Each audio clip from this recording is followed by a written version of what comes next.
Friends, మనకి దేశమే ముఖ్యం. దేశం లేకపోతే మనం లేము. మనకి తల్లిదండ్రులు ఎంత ముఖ్యమో దేశం కూడా అంతే ముఖ్యం. నువ్వు ఈ దేశంలో పుట్టావు. నువ్వు ఇండియన్గానే గుర్తింపు. రాష్ట్రం, ప్రాంతము, కులము, పార్టీ, భాష, చెత్త చెదారాన్ని కొద్ది రోజులు పక్కన పెట్టేయండి friends. Friends. We are all one. దయచేసి దేశం కోసం ఆలోచించండి. జై హింద్. Hi everyone. జై జనసేన. గోపాలకృష్ణ లాగ్స్కి తిరిగి స్వాగతం. పాకిస్తాన్ మన దేశం నుంచి విడిపోయిన రోజు నుంచి ఈ రోజు వరకు ఈ 77 సంవత్సరాల్లో ఏ ఒక్క రోజు మన క్షేమం కోరుకోలేదు. పైగా మనకు పక్కలో బల్లెంలాగా తయారయ్యింది. దేశ విభజన జరిగిన రోజు నుంచి మొదలుకొని ప్రతి సందర్భంలోనూ మనల్ని ఇబ్బంది పెడుతూ మన దేశం పట్ల ద్వేషమే వాళ్ళ విధానంగా మార్చుకున్నారు.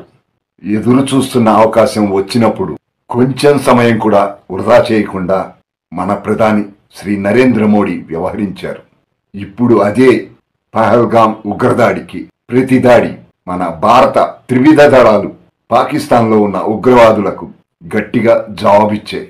ఈ దాడి ప్రణాళికకు పెట్టిన పేరు ఆపరేషన్ సింధూర్.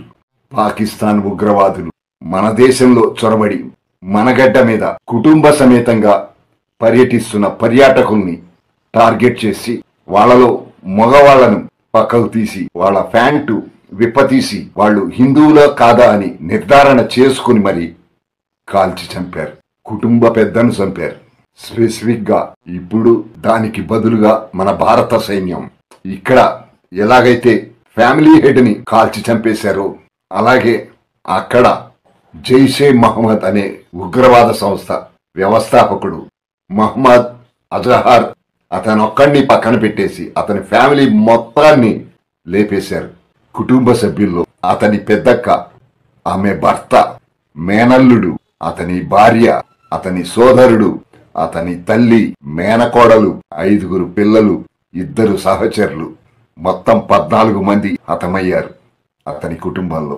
ఇక్కడ వాళ్ళు ఫ్యామిలీ హెడ్ ని లేకుండా చేస్తే మన వాళ్ళు ఆ ఉగ్రవాది మసూద్ అజహర్కి మన భారత సైన్యం అసలు ఫ్యామిలీనే లేకుండా చేసేసింది. ఈ ఉగ్రవాదులు హిందువులను టార్గెట్ చేసుకుని దాడి చేశారు కదా. ఇప్పుడు మన వాళ్ళు కూడా ఆపరేషన్ సింధూర్ అనే పేరుతోనే దాడి చేశారు. ఈ ఆపరేషన్ లో 2 మహిళా సైనికాధికారులు, ఒకరు ముస్లిం వర్గానికి చెందిన army lieutenant colonel Sofia Qureshi, మరో అధికారిని వాయుసేన wing commander pilot Vyomika Singh మతం అడిగి మరీ అమాయకమైన హిందూ ప్రజలను చంపి హిందూ ఆడబిడ్డల నుదుట సింధూరాన్ని తుడిచివేసిన ఉగ్రవాదులకు వ్యతిరేకంగా జరిగిన ఈ ఆపరేషన్ మహిళా సైనికాధికారుల ద్వారా మతాతీతంగా భారత్ ఈ ఆపరేషన్ గొప్ప విషయం. విదేశాంగ కార్యదర్శిగా పనిచేస్తున్న కాశ్మీరీ పండిట్ శ్రీ మిశ్రీ, ఆయనతో పాటు ఈ 2 మహిళా అధికారులు ఆపరేషన్ సింధు వివరాలు వెల్లడించారు. పహల్గాంకు ప్రతీకారంగా ఆపరేషన్ సింధూర్ కేవలం పాకిస్తాన్ ఉగ్ర స్థావరాలపై మాత్రమే భారత్ క్షిపణులు దాడి చేశాయి. మన లక్ష్యం ఉగ్రవాద స్థావరాలు మాత్రమే. ఎక్కడా ప్రాణ నష్టం జరగకుండా సాధారణ పౌరులకు అలాగే ప్రభుత్వానికి, మిలిటరీకి ఎలాంటి నష్టం జరగకుండా కేవలం ఉగ్రవాద స్థావరాలను టార్గెట్ చేశారు. లష్కర్ ఎ తోయిబా, జైషే మహమ్మద్, హిజ్బుల్ ముజాహిదీన్ వాటి ప్రధాన కార్యాలయాలు సహా అన్ని నేలమట్టం చేశారు. వీటిలోనే కసాబ్, డేవిడ్ హెడ్లీ శిక్షణ పొందారు. ఈ స్థావరాల్లోనే దాదాపు 80 మంది ఉగ్రవాదుల్ని మన భారత సైన్యం మట్టుపెట్టింది. మన భారత సైన్యం అందరూ అనుకున్నట్టుగానే మంగళవారం అర్ధరాత్రి దాటిన తర్వాత ఏరి మరి లష్కర్ ఎ తోయిబా, జైషే మహమ్మద్, హిజ్బుల్ ముజాహిదీన్ వంటి ఉగ్ర స్థావరాలు వాటి ప్రధాన కార్యాలయాలపై భారత సైన్యం మెరుపుదాడి చేసింది. మన భూభాగం నుంచే సరిహద్దు దాటకుండానే క్షిపణులు, బాంబుల వర్షం కురిపించారు. ఉగ్ర శిబిరాలు, స్థావరాలు నేలమట్టం అయిపోయాయి. కరడుగట్టిన ఉగ్రవాది మసూద్ అజహర్ను మళ్లీ కోలుకోలేకుండా సావు దెబ్బ కొట్టింది మన భారత సైన్యం. ఈ దాడులకు భారత సైన్యం పెట్టిన పేరు ఆపరేషన్ సింధూర్. పహల్గాంలో భార్యా పిల్లల కళ్ళెదుటే భర్తలను నిర్దాక్షిణ్యంగా కాల్చి చంపి వారి సింధూరాలను ఉగ్రవాదులు రక్తంతో తుడిచిన సంగతి మనందరికీ తెలిసిందే. ఎన్నో దశాబ్దాలుగా పాకిస్తాన్లో ఉన్న ఉగ్రవాదానికి ధీటైన సమాధానం ఇచ్చింది భారత్. రాజకీయ సంకల్పానికి సైనిక శక్తి తోడయ్యింది. పాకిస్తాన్కు అదే సమయంలో ప్రపంచానికి భారత్ ఒక బలమైన సంకేతం పంపించింది.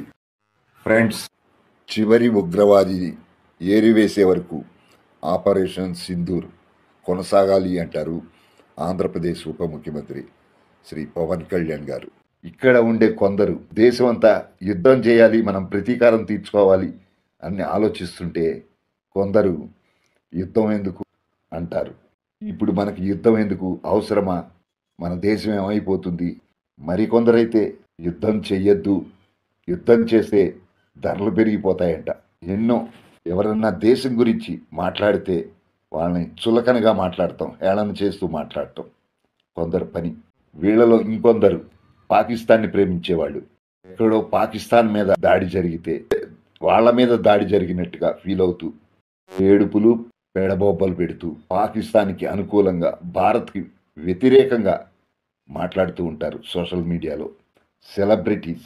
దీనిపైన స్పందిస్తూ పవన్ కళ్యాణ్ గారు, any kind of anti-national rhetoric happens on social media, make sure you give a counter attack, make sure they'll be brought to justice, make sure you'll be conveyed to the relevant cybercrime departments, and also please make sure we'll file cases on them. అట్లా ఎవరైనా social మీడియాలో భారతదేశానికి వ్యతిరేకంగా మాట్లాడితే గనక case file చేయండి అని హెచ్చరించారు. దేశానికి వ్యతిరేకంగా మాట్లాడకండి అని పవన్ కళ్యాణ్ గారు హెచ్చరిస్తున్నారు. పవన్ కళ్యాణ్ గారు ప్రెస్ మీట్ పెడుతున్నప్పుడు వెనకాల కుక్కలు అరుస్తున్నాయి. అది సందర్భోచితంగా తీసుకుని అలా సోషల్ మీడియాలో కుక్కల్లాగా అరవకండి అని పరోక్షంగా సెలబ్రిటీస్కి చెప్పారు. As the dogs are barking right now, simply don't bark on social media anything about entire nation. Please don't bark on social media without having any understanding about national security. భారతదేశంలో ఉంటూ భారతదేశానికి వ్యతిరేకంగా మాట్లాడకండి అని ఒక హెచ్చరిక చేశారు పవన్ కళ్యాణ్ గారు. ఓ పక్క ఉద్రిక్త పరిస్థితులు నెలకొన్నాయి మన భారతదేశంలో. ఎంత జాగ్రత్తగా ఉండాలి మాట్లాడటంలో. కేంద్ర ప్రభుత్వము భారత సైన్యం తీసుకునే నిర్ణయాలను వ్యతిరేకిస్తూ మాట్లాడటం ఎంతవరకు కరెక్టు? నిజంగా మన సైనికులు చేస్తున్న త్యాగానికి మనం ఏమిచ్చి రుణం తీర్చుకోగలం? చూశారు కదా ఫ్రెండ్స్, మీకు గనక ఈ వీడియో నచ్చినట్లయితే ఒక లైక్ చేయండి. అలాగే మీ అభిప్రాయాన్ని కూడా కామెంట్ చేయండి. సబ్స్క్రైబ్ చేసుకునేవారు, కొత్తగా చూస్తున్నవారు సబ్స్క్రైబ్ చేసుకోగలరు. Thank you subscribers. గోపాలకృష్ణ అంటే జై జనసేన, జై పవన్ కళ్యాణ్, జై హింద్.